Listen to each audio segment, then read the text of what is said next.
Hello दोस्तों, आज हम लोग 40वीं बीपीएससी 1995 के पेपर के कुछ महत्वपूर्ण क्वेश्चन के बारे में जानकारी हासिल करेंगे। तो आइए जानते हैं कि 40वीं बीपीएससी पीटी 1995 में कौन कौन से महत्वपूर्ण क्वेश्चन पूछे गए थे और ये क्वेश्चन आ भी सकते हैं दोबारा। तो पहला क्वेश्चन है, छोटा नागपुर का पठार है। छोटा नागपुर का पठार है तो एक संप्राय भूमि है, यानी कैसा पठार है तो एक संप्राय भूमि है। भारत में सबसे महत्वपूर्ण मत्स्य उद्योग कहाँ पे स्थित है तो उपतट में, यानी कि समुद्री तटों पे स्थित है। मारमा गोवा पतन कहाँ है तो मारमा गोवा पतन गोवा राज्य में स्थित है। गोवा राज्य में स्थित है। सबसे बड़ा हिमनद कौन सा है? तो सबसे बड़ा हिमनद गंगोत्री है। कहाँ है? गंगोत्री है, जिससे गंगा निकलती है।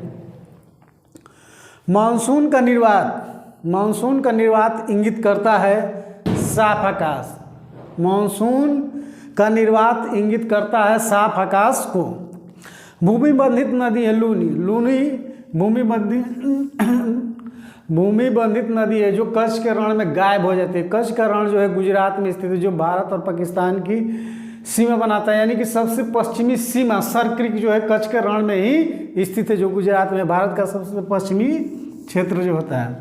भारत के चावल के कटोरे के क्षेत्र कौन सा है? भारत में चावल के कटोरे के क्षेत्र का नाम बताएं तो कृष्णा गोदावरी क्षेत्र। कृष्णा गोदावरी का डेल्टा मैदान जो है चावल की खेती के लिए प्रसिद्ध है, जो दक्षिण भारत में है, कृष्णा कावेरी।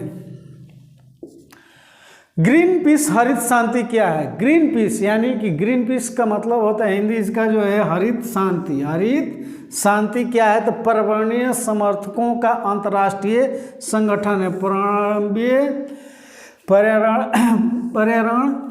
पर्यावरण समर्थकों का अंतर्राष्ट्रीय संगठन है।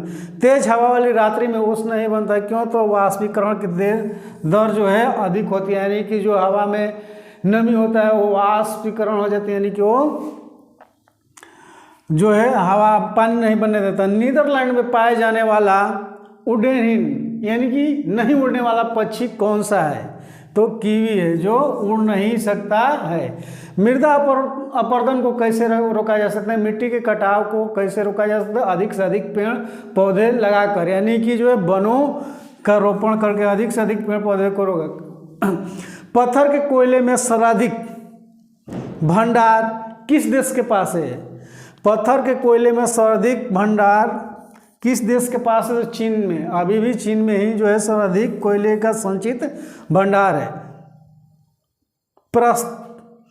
पारिस्थितिक संतुलन को बनाए रखने के लिए न्यूनतम वन आवरण कह रहा है कि कितना वन आवरण चाहिए जिससे जो है पारिस्थितिक संतुलन बना रहे।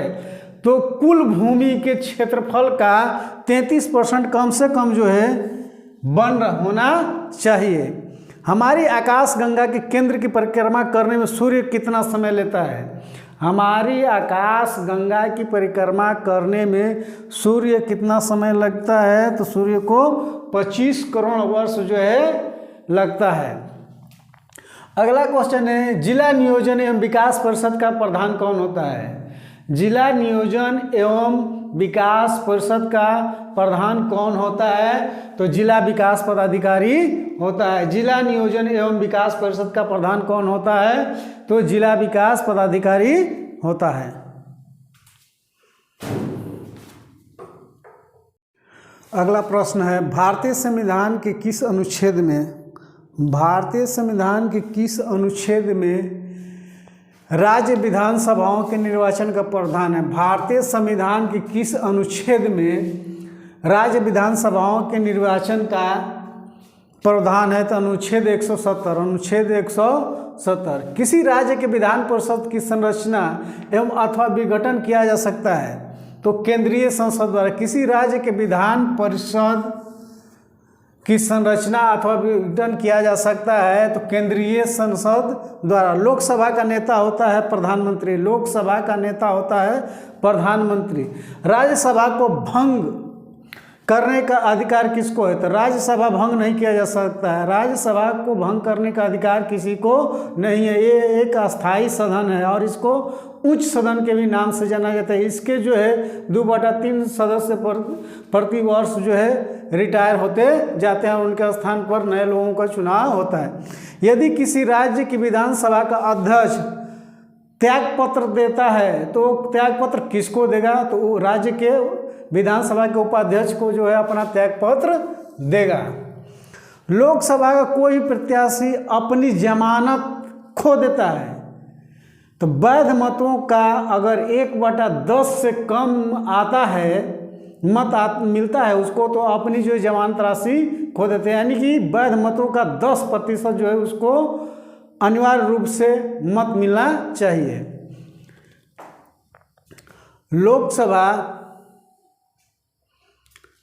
लोकसभा को उसके कार्यकाल से पहले भंग किया जा सकता है तो राष्ट्रपति द्वारा मंत्रिमंडल के जो है आग्रह पर, मंत्रिमंडल के सलाह पर जो है उसको भंग कर सकता है। भारत में प्रोत्साहन क्षेत्र कितने हैं? तो 5 है। भारत में प्रोत्साहन क्षेत्र कितने हैं? तो 10 हैं। कह रहा है कि बहुउद्देशीय नदी घाटी योजनाओं का आधुनिक भारत का मंदिर किस प्रधानमंत्री ने कहा था या किसने कहा था? तो पंडित जवाहरलाल नेहरू ने। क्वेश्चन एक बार और रिपीट कर देते हैं। बहुउद्देशीय नदी घाटी परियोजनाओं को जो है आधुनिक भारत का मंदिर किसने कहा था? तो भारत के प्रथम प्रधानमंत्री पंडित जवाहरलाल नेहरू ने। भारत में राष्ट्रीय आय का आकलन किसके द्वारा किया जाता है? तो केंद्रीय सांख्यिकी संगठन द्वारा। इसको शॉर्टकट में CSO कहा जाता है। भारत में राज्य सरकारों के लिए आय का सबसे महत्वपूर्ण स्रोत है। भारत में राज्य सरकारों के लिए आय का महत्वपूर्ण स्रोत क्या है? तो बिक्री कर, यानी कोई भी वस्तु और बिक्री कर होता है तो उसको जो है राज्य सरकार को जो है आय का प्रमुख। योजना आयोग का गठन 1950 में किया गया था। यह गैर संवैधानिक जो है योजना है। बिजली की खपत का बिल किसके मापन पर आधारित है? बिजली की बिल की खपत किसके मापन पर आधारित है? तो वाट किलोवाट घंटा से मापन होता है। रेडियोधर्मी पदार्थ उत्सर्जित करता है, रेडियोधर्मी पदार्थ उत्सर्जित करता है तो अल्फा बीटा गामा किरण, यानी कि अल्फा किरण, गामा किरण और बीटा किरण होती है, यानी रेडियोधर्मी पदार्थों से उत्सर्जित होती है अल्फा बीटा गामा। जल की अस्थायी कठोरता का कारण क्या है? तो कैल्शियम एवं मैग्नीशियम के क्लोराइड एवं सल्फेट। जल की अस्थायी कठोरता का कारण क्या है? तो कैल्शियम एवं मैग्नीशियम के क्लोराइड एवं सल्फेट इसके जल के अस्थायी कठोरता के कारण है। अगला प्रश्न है, भारत में स्वतंत्रता प्राप्ति के बाद किस फसल के उत्पादन में जो सर्वाधिक प्रगति हुई है? स्वतंत्रता प्राप्ति के बाद भारत में किस फसल की सर्वाधिक उत्पादन में सर्वाधिक प्रगति हुई? तो गेहूं में। हरित क्रांति के बाद जो है, हरित क्रांति इसी समय शुरू हुआ था और जिसमें जो है भारत जो है फसलों के मामले में आत्मनिर्भर हो गया, यानी गेहूं और चावल का उत्पादन सबसे अधिक होना शुरू हुआ है। तो स्वतंत्रता की प्राप्ति के बाद भारत में किस फसल के उत्पादन में सर्वाधिक प्रगति की? तो गेहूं में सबसे अधिक हुआ। अभी पंजाब, हरियाणा और उत्तर प्रदेश में सबसे अधिक जो है गेहूं का होता है। उत्तर प्रदेश में सबसे गेहूं अधिक उत्पादन होता है उसके क्षेत्रफल से, और प्रतिशत की दृष्टि से पंजाब में सबसे अधिक होता है। सबसे भारी धातु कौन सी? सबसे भारी धातु कौन सी? तो ओसियम है। सबसे भारी धातु ओसियम है। हाँस गैस को किस नाम से जानते हैं? तो नाइट्रस ऑक्साइड। नाइट्रस ऑक्साइड को हाँस गैस के नाम से भी जाना जाता है। जब हम भेड़ या बकरी का मांस खाते हैं तो कौन सा उपभोक्ता बनते हैं? तो द्वितीयक उपभोक्ता, क्योंकि भेड़ और बकरी जो है प्राथमिक उपभोक्ता होती क्योंकि वो घास खाती है। डॉल्फिन किस वर्ग में वर्गीकृत किया गया? डॉल्फिन को किस वर्ग में वर्गीकृत किया गया? तो अस्थनी में, अस्थनी के रूप में, यानी मैमल्स। स्तनपायी के वर्ग में इसको जो है वर्गीकृत किया गया है।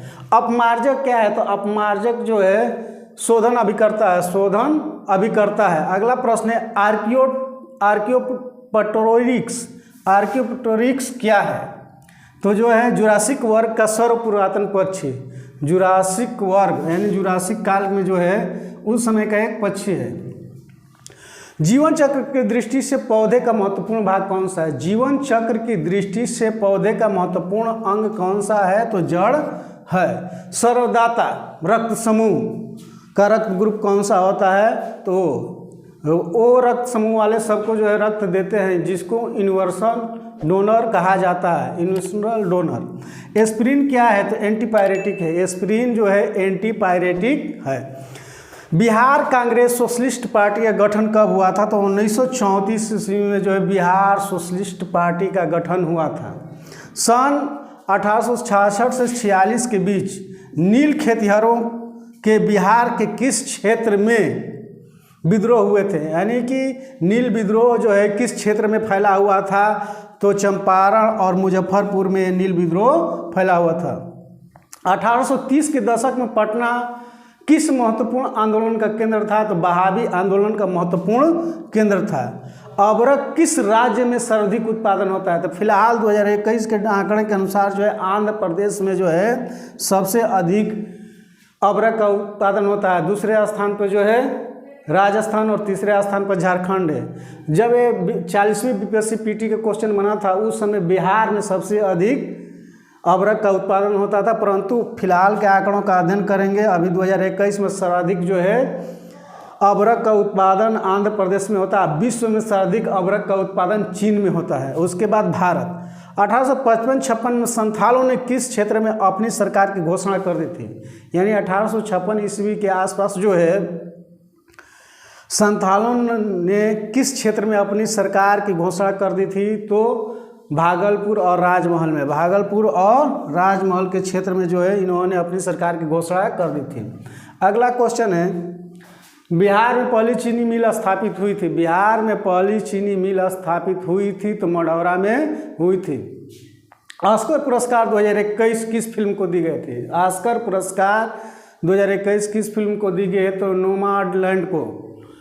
ऋग्वेद संहिता का 9वां मंडल पूर्णतः किसको समर्पित है? तो सोम देवता और सोमरस यानी इस पेय पदार्थ पर नामांकित देवता और पर वर्णित है यानी समर्पित है ऋग्वेद का 9वां मंडल। हड़प्पा के मिट्टी के बर्तन सामान्यतः किस रंग का होता था? तो लाल, लाल टेराकोटा, लाल मृदभांड होता था। मयूर सिंहासन पर बैठने वाला अंतिम मुगल शासक, मयूर सिंहासन पर बैठने वाला अंतिम मुगल शासक मोहम्मद शाह था। यूरोपवासियों को सर्वोत्तम सोरा में अफीम कहाँ से प्राप्त होता था? यूरोपवासियों को सर्वोत्तम सोरा एवं अफीम कहाँ से प्राप्त होता था? तो गुजरात राज्य से प्राप्त होता था।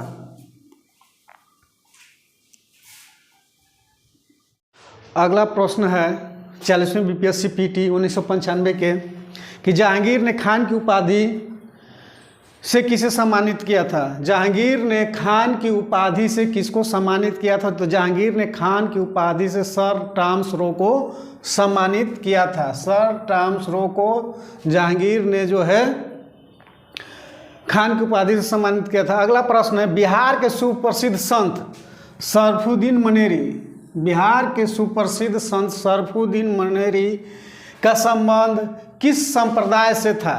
किस संप्रदाय से था? तो फिरदौसी संप्रदाय से था। विजयनगर के किस शासक ने सर्वप्रथम बहमनियों से गोवा छीना था? बहमनियों से गोवा छीना था। विजयनगर के किस शासक ने सर्वप्रथम बहमनियों से गोवा छीना था? तो हरिहर प्रथम ने। ये संगम वंश के शासक थे।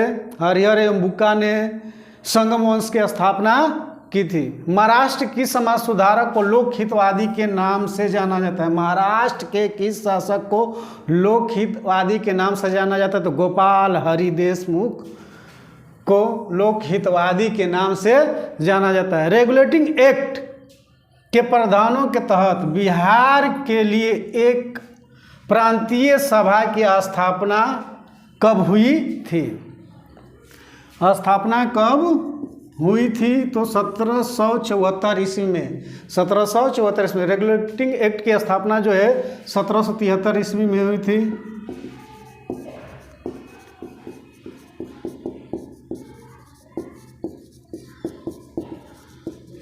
स्थापना 1773 ईस्वी में हुई थी। बिरसा मुंडा के गुरु कौन थे? बिरसा मुंडा के गुरु कौन थे? तो बिरसा मुंडा के गुरु जो थे आनंद पांडे थे। बिरसा मुंडा के गुरु आनंद पांडे थे। All India State Police, All India State Peoples Conference का गठन कब हुआ था? तो 1927 ईस्वी, 1927 ईस्वी में। All India State Peoples Conference का गठन कब हुआ था? तो 1927 ईस्वी में। कम्युनिस्ट इंटरनेशनल का सदस्य बनने वाला पहला भारतीय कौन बना था? कम्युनिस्ट इंटरनेशनल का सदस्य बनने वाला पहला भारतीय कौन बना था? तो एम.एन. राय ने, एम.एन. राय। खुदाई खिदमतगार संगठन की स्थापना किसने की थी? खुदाई खिदमतगार संगठन की स्थापना किसने की थी? तो खान अब्दुल गफ्फार खां। खान अब्दुल गफ्फार खां जो है खुदाई खिदमतगार संगठन की स्थापना की थी। 1873 ईस्वी में सत्यशोधक समाज की स्थापना किसने की थी? 1873 ईस्वी में सत्यशोधक समाज की स्थापना किसने की थी? तो ज्योतिबा फूले ने। इनका पूरा नाम ज्योतिबा राव गोविंद राव फूले। भारतीय राष्ट्रीय कांग्रेस की पहली अध्यक्षा का नाम, भारतीय राष्ट्रीय कांग्रेस की पहली अध्यक्षा का नाम जो है एनी बेसेंट है, जो एक आयरिश महिला है और भारत में इन्होंने अपनी कर्मस्थली बनाया था। और होम रूल लीग की स्थापना भी इन्होंने की थी भारत में, और होम रूल लीग की स्थापना बाल गंगाधर तिलक ने भी की थी। ऐसे भारतीय राष्ट्रीय कांग्रेस की पहली अध्यक्षता जो है एनी बेसेंट है। अगर पूछ देगा क्वेश्चन कि भारतीय राष्ट्रीय कांग्रेस की पहली भारतीय महिला अध्यक्ष, तो सरोजिनी नायडू होगा। किस वर्ष हिंदुस्तान रिपब्लिकन एसोसिएशन की स्थापना हुई थी? तो 1924 ईस्वी में। किस वर्ष हिंदुस्तान रिपब्लिकन एसोसिएशन की स्थापना हुई थी? तो 1924 ईस्वी में। मानव बलि प्रथा का निषेध करने के कारण अंग्रेजों के विरुद्ध कौन सी जनजाति ने विद्रोह कर दिया था? तो खोंड जनजाति ने। एक बार और क्वेश्चन ध्यान से सुने। मानव बलि का प्रथा रोकने के कारण अंग्रेजों के विरुद्ध कौन सी जनजाति ने जो है विद्रोह कर दिया था? तो खोंड जनजाति ने। एक प्रश्न है, 1919 ईस्वी के खिलाफत आंदोलन के समय किसने खिलाफत आंदोलन को हिंदुओं और मुसलमानों की एकता के ऐसे अवसर के रूप में देखा है जो 100 वर्षों में भी पुनः प्रस्तुत नहीं होगा? तो महात्मा गांधी ने। महात्मा गांधी ने। एक बार और प्रश्न को दोहरा लेते हैं। किसने खिलाफत आंदोलन को हिंदुओं और मुसलमानों की एकता के ऐसे अवसर के रूप में देखा है जो 100 वर्षों में भी पुनः प्रस्तुत नहीं होगा? महात्मा गांधी। दोस्तों, अभी तक मेरा चैनल सब्सक्राइब नहीं किया है तो सब्सक्राइब कर लें और मेरे बेल आइकन घंटी को जरूर